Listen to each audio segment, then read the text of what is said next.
നമസ്കാരം. ഒരു എലിയെ പിടിക്കാൻ വേണ്ടിയിട്ട് ഒരു പുലി. പൂച്ചകൾ ചിലപ്പോൾ എലിയെ പിടിക്കും, പക്ഷേ പുലി അല്ലെങ്കിൽ കടുവ അല്ലെങ്കിൽ സിംഹം എലിയെ പിടിക്കുന്നത് കണ്ടിട്ടുണ്ടോ? അടുത്ത കൂടെ പോയാൽ മേലെ കൂടെ ചാടിപ്പോയാലും അവരത് മൈൻഡ് ചെയ്യില്ല. മറ്റൊരു കാര്യം, ഞാനൊരു കുറ്റം ചെയ്തു, എന്താ ഉണ്ടാകുക? അയാൾ പോയി കംപ്ലൈൻറ്റ് ചെയ്ത് കഴിഞ്ഞാൽ ഒരു പോലീസുകാരൻ വരും. ഇത് സ്വാമിയുടെ വീടല്ലേ? അതെ, നിങ്ങളല്ലേ സ്വാമി ബ്രഹ്മാൻ തീർത്തതെ, ഒന്ന് സ്റ്റേഷൻ വരെ വരണം. അത്രയേ ഉള്ളൂ. സ്റ്റേഷനിൽ വരെ ചെല്ലും, ചിലപ്പോൾ ഒരു ചീത്ത പറയും, ചിലപ്പോൾ കാര്യങ്ങൾ ചോദിച്ച് മനസ്സിലാക്കും, ചിലപ്പോൾ FIR ഇടും, കോടതിയിൽ കയറ്റും. ഇത്രയേ ഉള്ളൂ എൻ്റെ കാര്യം. അതിനു വേണ്ടിയിട്ട് ഇന്ത്യൻ മിലിറ്ററി വരുമോ എന്നെ പിടിക്കാൻ? ഇവിടെ ഈ ട്രംപ് തൻ്റെ വമ്പത്തരം കാണിച്ചത് ആരോടാ? ഒരു എലിയോട്. ഒരു വലിയ പുലികളല്ലേ? ഇത്രയും പോകുന്നൊരു രാജ്യം,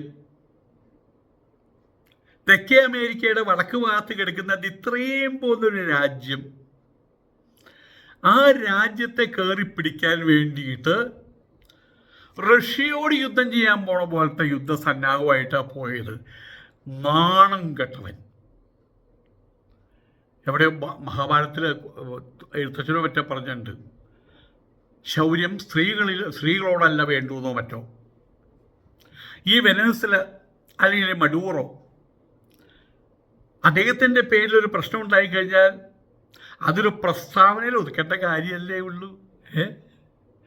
അതിന് ഇയാളെന്താ കാണിച്ചത്? അമേരിക്കയുടെ മൊത്തം സംവിധാനങ്ങൾ ഇത് വെറുമൊരു പോറത്തരമായില്ലേടോ ട്രംപേ? നമ്മുടെ ചാന്ദ് പൊട്ട് സിനിമയിൽ ദിലീപ് ചാന്ദ് പൊട്ടായിട്ട് അഭിനയിക്കുന്നുണ്ടല്ലോ. അദ്ദേഹത്തിൻ്റെ കടപ്പുറം വിട്ട് എവിടേക്ക് ഓടിപ്പോയി.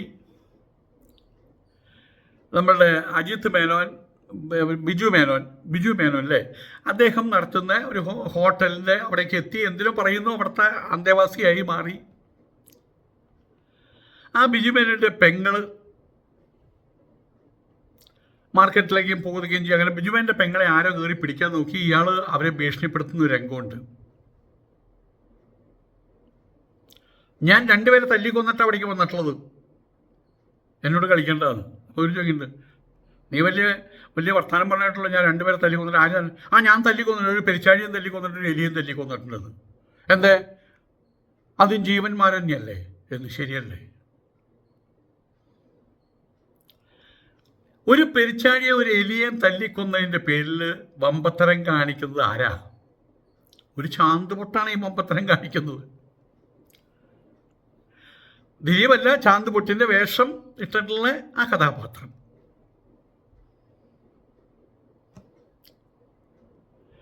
ഇതല്ലേ വാസ്തവത്തിൽ ഈ ട്രംപ് തൻ്റെ വമ്പ് കാണിക്കാൻ വേണ്ടി ചെയ്തത്?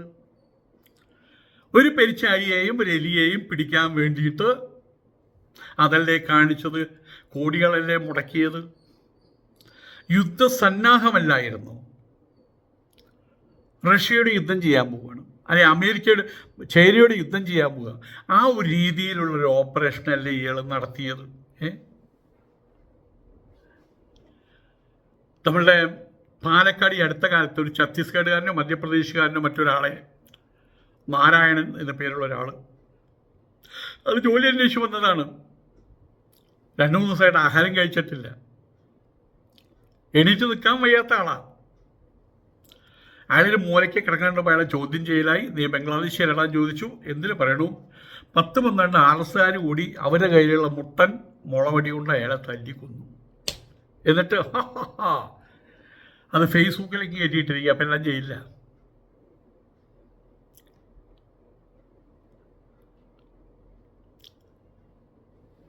ഇതല്ലേ വാസ്തവത്തിൽ വെനീസ്വല അവിടെ ഈ ട്രംപ് കാണിച്ച വമ്പ് ഇതിനോട് യോജിച്ചു പോകുന്നൊരു കാര്യമല്ലേ? ഒരു 10ാം ക്ലാസ്സിൽ പഠിക്കുന്ന കുട്ടിക്ക് ആ നാരായണൻ എന്ന് പറഞ്ഞ അയാളെ, ആ ഛത്തീസ്ഗഡുകാരനെ അടിച്ചു കൊല്ലാൻ കഴിയും. അവിടെയാണ് 12 ആർഎസ്കാരോട് ഈ പണി ചെയ്തത്. അട്ടപ്പാടിയിൽ മധു, അതും ഈ പറഞ്ഞോടെ തന്നെ പെൻസിൽ മാർക്കാ, ശരീരത്തിൽ മാംസം സാധനമില്ല, വിദ്യാഭ്യാസം ഇല്ലാത്തൊരു പാവം മനുഷ്യൻ അതിനെ ഇതുപോലെ തല്ലിക്കൊന്നു. അവറ്റളും ചെയ്യില്ല. ഇത് തന്നെയല്ലേ വെനിസ്വലയിൽ ഈ ട്രംപ് ചെയ്തത്? ഈ ഗോളത്തിൻ്റെ അധിപനാണെന്ന് സ്വയം പ്രഖ്യാപിക്കാൻ വേണ്ടി അയാൾ ചെയ്തത് അല്പത്തരമല്ലേ വാസ്തവത്തിൽ? വെനസ്വലയിലെ മഡൂറോയെ പിടിക്കാൻ വേണ്ടി അങ്ങനെ എവിടേക്കും പോകും, എപ്പോഴേക്കും എവിടേക്കും പ്രത്യക്ഷപ്പെടും, അദ്ദേഹം വലിക്കുന്ന സിഗരറ്റിൻ്റെ ബ്രാൻഡ് എന്താണ്, അദ്ദേഹം ഇടുന്ന ചെരുപ്പിൻ്റെ, അതെവിടെ കിടന്നുറങ്ങുക, എത്ര സമയം കിടന്നു, എന്തെല്ലാം ഇവിടുന്ന് വലിയ രൂപത്തിലുള്ള ആസൂത്രണങ്ങൾ ചാരന്മാരെ കൊണ്ട് നടത്തിച്ചു. പിടിക്കാൻ പോയി എങ്ങനെയാണെന്നറിയാമോ? 150 അത്യാധുനികമായിട്ടുള്ള വിമാനങ്ങൾ.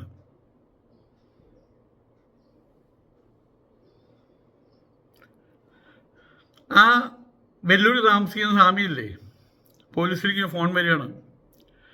അയാൾ അപ്പുറത്തെ വീട്ടുകാരൻ്റെ മുഖത്തേക്ക് ഒരു കുത്തി. ആഹാ, അങ്ങനെയാണോ? ആ, ഇന്ത്യൻ ആർമിയെ വിളിക്ക്, 2 ഹെലികോപ്റ്റർ വരുന്നു. ഏതെങ്കിലും പോലീസുകാരനെ വിളിച്ചു, എടോ സ്വാമി തന്നെ സ്റ്റേഷനിലേക്ക് വന്നു കഴിഞ്ഞാൽ കാര്യം കഴിഞ്ഞ് അത്രയേ ഉള്ളൂ കാര്യങ്ങൾ. വൻ യുദ്ധക്കപ്പലാണ് വന്നത് അവിടേക്ക്. ഇതാരെ കാണിക്കാൻ വേണ്ടിയിട്ടാണ് ഈ വിഡ്ഢിത്തങ്ങൾ കാണിച്ചത്? വാസ്തവത്തിന് ഈ ലോകത്തിൻ്റെ മുമ്പിൽ ആരാണ്ടാ പാറായി എന്ന് കാണിക്കാൻ വേണ്ടിയിട്ട്, ഇന്നെടുത്ത സാരി കാണിക്കാൻ വേണ്ടിയിട്ട് ഗുരുവായൂർ അമ്പലത്തിന് പോകുന്ന പെണ്ണുങ്ങളുടെ പോലെ ആരെയും കാണിക്കാനും, എന്നിട്ട് തൻ്റെ സ്വന്തം സ്വപ്നങ്ങൾ പൂവണിഞ്ഞു കാണിക്കാൻ വേണ്ടിയിട്ട് കാണിക്കുന്ന വിഡ്ഢിത്തങ്ങളല്ലേ ഇതൊക്കെ? വെറും ഒരു കൊച്ചു രാജ്യമാണ് ഈ നമ്മളെ തമിഴ്നാടിൻ്റെ വലിപ്പമേ ഉള്ളൂ വെനസ്വല. ആ രാജ്യത്തെ കീഴ്പ്പെടുത്താൻ അവിടെ 40 പേരും ആൾക്കാർ മരിച്ചിട്ടുണ്ട്. അവിടുത്തെ ഭരണാധികാരിയെ കീഴ്പ്പെടുത്താൻ പോയത് ആ രാജ്യത്തെ. ഏറ്റവും വലിയ രസം എന്താ വെച്ചാൽ, കല്ലെടുത്തെറിഞ്ഞു കഴിഞ്ഞാൽ ഈ മഡൂറയുടെ തലയിൽ കൊള്ളും. അമേരിക്കയുടെ തൊട്ടടുത്ത. അമേരിക്ക വടക്കും, ഇത് തെക്കേ അമേരിക്കയുടെ വടക്ക് ഭാഗത്തും.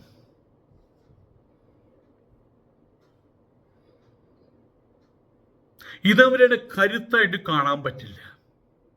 കാരണം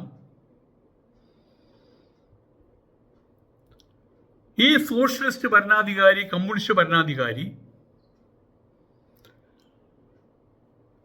ആ സിസ്റ്റത്തെ, സോഷ്യലിസ്റ്റ് സിസ്റ്റത്തെ, കമ്മ്യൂണിസ്റ്റ് സിസ്റ്റത്തെ ഭയപ്പെടുന്നു എന്നുള്ളതാണ്. ക്യൂബയോട് പഠിച്ച പണി 18, 19, 20 എല്ലാം നടത്തിയിട്ടും അവിടെ ഒന്നും സംഭവിച്ചില്ല. ക്യൂബയെ തൊടാൻ പറ്റിയില്ല. എന്നാലും ഒരുപാട് ബുദ്ധിമുട്ടുകൾ ഉണ്ടാക്കാൻ പറ്റി. ഇപ്പം മെക്സിക്കോയോടാണ് അടുത്ത കളി. അതിൽ ബ്രസീലിനെ നോട്ടം വെച്ചിട്ടുണ്ട്, കാനഡയെ നോട്ടം വെച്ചിട്ടുണ്ട്. ഇതേപോലുള്ള ഓപ്പറേഷൻ അവിടെ നടത്തുമെന്ന് എനിക്ക് അറിയില്ല. ഇനി ഇത് അവരുടെ ബാഹ്യമായിട്ടുള്ള കരുത്തുണ്ട്, പക്ഷെ ആത്മധൈര്യമില്ല. എപ്പോഴാണ് ഏതാണ് തൻ്റെ തലയിൽ പൊട്ടി വീഴുക എന്നറിയില്ല. അതുകൊണ്ടാണ് മംതാനി അവിടെ ഇലക്ഷൻ നിന്ന സമയത്ത്, ഒരു മേയറുടെ ഇലക്ഷനാണ്, നമ്മളവിടെ നമ്മൾ കൗൺസിലർമാർ കൂടി ഒരു മേയർ തിരഞ്ഞെടുക്കും. ഇയാളെ തിരഞ്ഞെടുക്കരുതെന്ന് പറയാൻ വന്നത് അമേരിക്കൻ പ്രസിഡന്റാണ്. കാരണം എന്താണ്? അയാൾ കമ്മ്യൂണിസ്റ്റുകാരനാണെന്നുള്ള ധാരണ, സോഷ്യലിസ്റ്റ് ആണെന്നുള്ള ധാരണ, മുസ്ലിമാണെന്ന ധാരണ. പണ്ട് നമ്മൾ ദേവേന്ദ്രൻ്റെ ചരിത്രം പറയാറുണ്ട്. ദേവേന്ദ്രൻ്റെ ചരിത്രം, ഏതെങ്കിലും ഒരുത്തൻ ഭൂമിയിൽ പാടത്തിന് നടുവിലൊരു കലിങ്ങുമ്പോൾ അതെങ്ങനെ ഇരുന്നാൽ മതി കുറച്ചു കാലം. അയാൾ നാളെ വീട്ടിൽ കുട്ടികളുടെ സ്കൂൾ തുറക്കുകയാണ്. അവിടെ കുറച്ച് പൈസ ഉള്ളൂ, ദൈവമേ ഇങ്ങനെ ഇരിക്കുകയാണ്, എന്താ ചെയ്യുന്ന അറിയട്ടോ. അവിടെ അതിന് ദേവേന്ദ്രൻ അത് കണ്ടു. അയ്യോ ഒരാൾ തപസ്സിരിക്കണം, എൻ്റെ സ്ഥാനം പോവുകയാവോ. ഉടനെ ദേവേന്ദ്രൻ അവിടെ ഏതെങ്കിലും വേശ്യപ്പെടിലെ ഉർവശി വേശ്യയോ രംഭയോ തിലോത്തമയോ മേനകയോ കൂടെ അയക്കും. അവിടെ പോയിട്ട് പൊക്കി കാണിച്ച് അയാളുടെ ഇത് മുടക്കാൻ വേണ്ടിയിട്ട്. ഇതുപോലെ ഇരിക്കപ്രതിയില്ലാത്തൊരു നേതാവാണ് നമ്മളുടെ ഹൈന്ദവ വേദങ്ങളിലെ ഇന്ദ്രൻ എന്ന് പറയുന്ന ആൾ. അയാൾക്ക് എന്നും അപ്പ് ആൻഡ് ഡൗൺ എടുക്കലാണ്, ലോക്കൽ അടിക്കലാണ് അങ്ങോട്ട്. ഒന്നുകിൽ കൈലാസത്തിലേക്ക് അല്ലെങ്കിൽ വൈകുണ്ഠത്തിലേക്ക്. എന്നും കരച്ചിലും പിടിച്ചില്ല. കാരണം നാട്ടിൽ ആരോ തപസ് ചെയ്യുന്നുണ്ടെന്നുള്ളതാണ് പ്രശ്നം. ഇതുപോലെയാണ് ട്രംപിൻ്റെ അവസ്ഥ. എല്ലാവരെയും ഭയമാണ്. തങ്ങൾ താഴ്ന്നു പോകുന്നു, വീണ്ടും വീണ്ടും താഴ്ന്നു പോകുന്നു. അമേരിക്കയുടെ നിലയും വിലയും കെട്ടുപോകുന്നു. ചൈനയും റഷ്യയും അറേബ്യൻ രാജ്യങ്ങളും ഒപ്പം ഇന്ത്യയും മൊമെന്റം കൂട്ടിക്കൊണ്ടിരുന്നു. ആയതുകൊണ്ട് തന്നെ ഇയാളൊരു മുദ്രാവാക്യം ഉണ്ടാക്കിയിരിക്കുകയാണ്, അമേരിക്കയുടെ പഴയ പ്രൗഢി തിരിച്ചു പിടിക്കാൻ, അമേരിക്ക എല്ലാത്തിനും മുമ്പിൽ നമ്പർ 1 ആക്കാൻ. പഴക്കാൻ സംശയം അമേരിക്ക താഴോട്ട് പോയിക്കൊണ്ടിരിക്കുകയാണ്.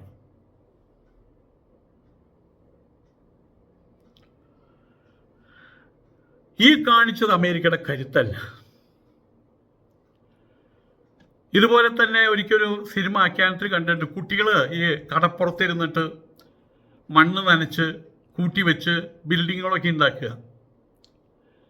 അപ്പോൾ വലിയൊരു ഗുണ്ട വരികയാണ്, എന്താ ഇവിടെ കാണിക്കണമെന്ന് വെച്ചിട്ട് അയാളെ കാലുകൊണ്ട് ആ മണ്ണൊക്കെ തട്ടിക്കളഞ്ഞു. അയാളൊരു ചക്ക എഴുന്നേറ്റിട്ട് അവൻ്റെ ഒരു വടിയുടെ ഒന്നാ വെച്ചു കൊടുത്തു. അയാൾ കൂടി ഗുണ്ടയായിട്ട് വലിയ ആരെന്നറിയോ? ജഗദീഷ് കുമാർ. ഈ പിള്ളേരോട് വേണം ഇവരുടെ ഈ വമ്പത്തരം കാണിക്കാൻ. വമ്പത്തരം കാണിക്ക്, ചൈനയോട് യുദ്ധം പ്രഖ്യാപിക്കുക. എന്തിനേറെ ഉത്തര കൊറിയക്കാർ, അവരെ സംബന്ധിച്ചിടത്തോളം 6 മാസം കൂടുമ്പോൾ ട്രംപ് ഒരു ബാസ്റ്റർഡാണെന്ന് പറഞ്ഞാൽ അവർക്ക് സമാധാനമുള്ളൂ. ഇപ്പോൾ ട്രംപിനെ കാണിക്കാൻ വേണ്ടി അവരുടെ കഴിവുകൾ കാണിച്ചുകൊണ്ടിരിക്കുകയാണ്. 900 കിലോമീറ്റർ പോകുന്ന മിസൈലൊക്കെ അയച്ചുകൊണ്ടിരിക്കുകയാണ്. നീ അവിടെ ഇരുന്ന് മിസൈൽ അയച്ചിട്ട് ട്രംപിന് എന്ത് പറ്റാത്തൊരു ചോദ്യം?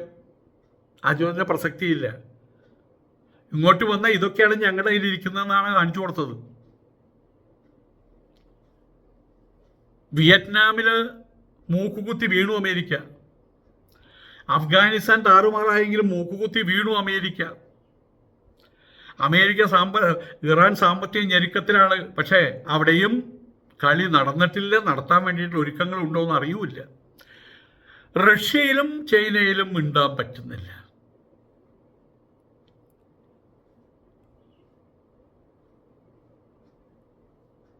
ഇയാളെ സംബന്ധിച്ചിടത്തോളം അവരുടെ ഒരു മുതലാളിയുടേതായിട്ടുള്ള ആവശ്യത്തിലേറെയുള്ള അഹങ്കാരം ആയതുകൊണ്ട് തന്നെ അവർ ലോകത്തെ ഏറ്റവും കൂടുതൽ കോടീശ്വരന്മാരുള്ളത് അമേരിക്കയിലാണ്. മുതലാളിത്ത സിംഹങ്ങളാണ് അവർ. അവരുടെ അന്തസ്സും ആഭിജാത്യവും സംരക്ഷിച്ചെടുക്കാൻ എത്ര വലിയ രാജാവാണെങ്കിലും എത്ര ചക്രവർത്തിയാണെങ്കിലും വഴി കൂടെ പോകുന്ന സമയത്ത് ആരും ബഹുമാനിക്കാനില്ലെങ്കിൽ പിന്നെ എന്ത് ചക്രവർത്തി പദം ഉണ്ടായിട്ട് എന്താ കാര്യം? ആയതുകൊണ്ട് തന്നെ ആരെങ്കിലും ഇവരുടെ മുഖത്തേക്ക് വിരൽ ചൂണ്ടിക്കഴിഞ്ഞാൽ അവരെ അടക്കുക. പക്ഷേ ചൈനയെ അടക്കാൻ പറ്റുന്നുണ്ടോ? റഷ്യയെ അടക്കാൻ പറ്റുന്നുണ്ടോ? ഉത്തര കൊറിയയെ അടക്കാൻ പറ്റുന്നുണ്ടോ? അടക്കാൻ പറ്റുന്നവരെ അടക്കാൻ പറ്റുള്ളൂ. തന്നോടൊപ്പം ഉള്ള ഒരാളെ അയാളെ അടക്കുമ്പോഴാണ് ഇയാൾ ധീരവീര ശൂരപരാക്രമിയാകുന്നത്. നമ്മുടെ മലയാള സിനിമയിലെ ഇന്ദ്രൻസ് ഉണ്ട്. ഇന്ദ്രൻസ് അദ്ദേഹം ടൈസനും കൂടി ഒരു മത്സരം നടന്നാൽ ആരാ വിജയിക്കുക? ടൈസനാണ് ഇന്ദ്രൻസാണ് വിജയിക്കുക. കാരണം എന്താണ്? ടൈസൺ നാണം കെടും. പ്രത്യക്ഷത്തിൽ സാങ്കേതികമായിട്ട് പരാജയപ്പെടുന്നത് ഇന്ദ്രൻസ് ഒരൊറ്റ ഇടി കൊണ്ട് അദ്ദേഹം വീഴും. പക്ഷെ ആൾക്കാർ പറയും നാണം കെട്ടവെന്ന് പറയും. ആരെ? ടൈസനെ. തനിക്ക് പോകുന്ന ആളുകളെ താൻ ഫൈറ്റ് ചെയ്യാൻ പാടുള്ളൂ. അതാണ് പറഞ്ഞത്, ഒരു കടുവാലി, ഒരു പുലി ഒരു എലിയുമായിട്ട് എലിയുടെ പുറകിൽ ഓടിയിട്ട് ആ എലിയെ ഒറ്റക്കടി, അതായത് ചമ്മന്തിയായി പോയി, തിന്നാൻ പോലും ഉണ്ടാവില്ല. അതിന് ധീരതയല്ല. അതേ സമയത്ത് ആനയോട് യുദ്ധം ചെയ്യുന്ന സിംഹത്തെ കണ്ടിട്ടുണ്ട്. മൊത്തഗജത്തിൻ്റെ മേലെ ചാടിക്കേറുന്ന പഞ്ചാസ്യൻ. അതൊക്കെ നമുക്ക് റൈറ്റ് മാർക്കിട്ട് കൊടുത്താൽ മതിയാവും. ഇവിടെ ഇപ്പോൾ അമേരിക്ക അവരുടെ മറ്റുള്ളവരുടെ ആത്മാഭിമാനമല്ല കെടുത്തിയത്, സ്വന്തം ആത്മാഭിമാനമാണ് കെടുത്തിയത്. 2026 ജനുവരി 3 പുലർച്ചെ അതിനൊരു മുദ്രയാണ്. 2026 ജനുവരി 3/26 കാരക്കസ്. അതിനൊരു മുദ്രയാണ്. കാരക്കസ് നഗരം മുഴുവൻ ഉറങ്ങിക്കിടക്കുകയാണ്. അവിടെയുള്ള വൈദ്യുതി ഗ്രിഡുകൾ മുഴുവൻ തകർത്ത് ആ രാജ്യത്തിൽ എന്തെങ്കിലും പ്രശ്നം ഉണ്ടാകുമ്പോൾ ആരും ഉണരരുത്, ഉണർന്നാലും കാണാൻ പാടില്ല, അതിന് ഇരുട്ടിലാക്കിക്കൊണ്ട് അമേരിക്കൻ സേന ലോകമഹായുദ്ധത്തിന് ഇറങ്ങി പുറപ്പെടുന്ന പോലെ പുറപ്പെട്ടത്.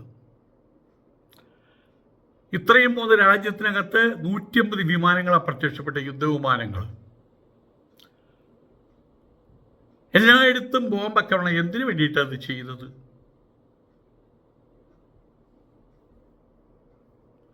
അവരുടെ സൈന്യാധിപൻ ഡാൻ കെയ്ൻ അയാളിപ്പോൾ വലിയ വീമ്പളക്കൽ നടത്തിയിരിക്കുകയാണ്.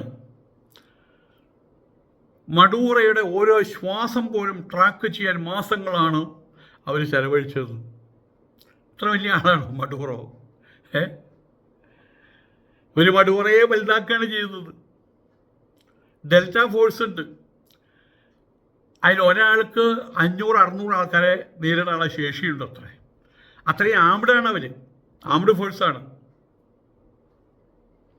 ആ ഡെൽറ്റ ഫോഴ്സ്, FBI എല്ലാവരും ചേർന്ന് മഡൂറയെയും ഭാര്യയെയും അവർ ഉറങ്ങിക്കിടക്കുന്ന സമയത്ത് അവരെ കിടപ്പറയിൽ നിന്ന് പിടികൂടി കണ്ണുകൾ കെട്ടി കൈ വിലങ്ങി വെച്ച് അവരുടെ യുദ്ധക്കപ്പലിലേക്ക് മാറ്റി. എന്തായാലും അമേരിക്കയുടെ ഉൾബോധത്തിൻ്റെ അപചയമാണ് അവിടെ കണ്ടത്. നമ്മൾ സാധാരണ കുട്ടികൾ പറയുന്ന ഭാഷയിൽ പറഞ്ഞാൽ പേടിത്തൂറികളാണ് അവർ, പേടിത്തൂറികളാണ്. തങ്ങളുടെ മേധാവിത്വം എപ്പോഴാണാവോ തകരുക, എന്നാണാവോ തകരുക, എങ്ങനെയാണാവോ തകരുക. അതുകൊണ്ടാണ് മംദാനിയുടെ ഇലക്ഷൻ നിന്ന സമയത്തും ഇതേ യുദ്ധസന്നാഹം ഉണ്ടായത്. അതുകൊണ്ട് ട്രംപിൻ്റെ നേതൃത്വത്തിൽ. ട്രംപ് ഭയപ്പെടുന്നത് വെറുതെയല്ല. കാരണം കാലാകാലങ്ങളായിട്ട് അവിടെ തുറന്നു വന്ന പല സിസ്റ്റംസും പൊട്ടിത്തകർന്നുകൊണ്ടിരിക്കുകയാണ്. അതിൻ്റെ ഒരു പ്രത്യക്ഷ ഉദാഹരണമാണ് മംദാനി മേയറായത്. മറ്റുദാഹരണമാണ് ഇപ്പോൾ അവിടെ വലിയ അജിറ്റേഷൻ നടക്കുകയാണ്. വൈറ്റ് ഹൗസിൻ്റെ മുമ്പിൽ പോലും വെള്ളക്കാർ, അമേരിക്കക്കാർ മുതൽ അകളിയുണ്ടാക്കുകയാണ് ട്രംപിനെതിരെ. മഡൂറയ്ക്ക് ആനുകൂല്യം പ്രഖ്യാപിച്ചുകൊണ്ടുള്ള മുദ്രാവാക്യങ്ങൾ അവർ വിളിക്കുന്നത്. അമേരിക്ക പഴയ പ്രതാപം വീണ്ടെടുക്കില്ല കേട്ടോ ട്രംപേ. നിങ്ങളുടെ മോഹം അതാണല്ലോ, പഴയ അമേരിക്കയിലേക്ക് തിരിച്ചു പോകണം. എവിടെയും നമ്പർ 1. അതിന് നടക്കില്ല. അമേരിക്കയുടെ ഗതി മൊമെൻറ്റം താഴോട്ടാണ്. ഒരു 10 കൊല്ലം കഴിഞ്ഞാൽ ഈ ലോകം ഭരിക്കുന്ന റഷ്യയും ചൈനയും ഇന്ത്യയും അവരെല്ലാം കൂടിയിട്ടായിരിക്കും. അമേരിക്ക ഇവരുടെ ശാസനങ്ങൾ കേട്ട് തല കുലുക്കി നിൽക്കുന്ന ഒരു സാമന്ത രാജ്യത്തിൻ്റെ പോലെയാകും. കാര്യങ്ങളുടെ ഗതി അങ്ങനെയാണ്. നമസ്കാരം.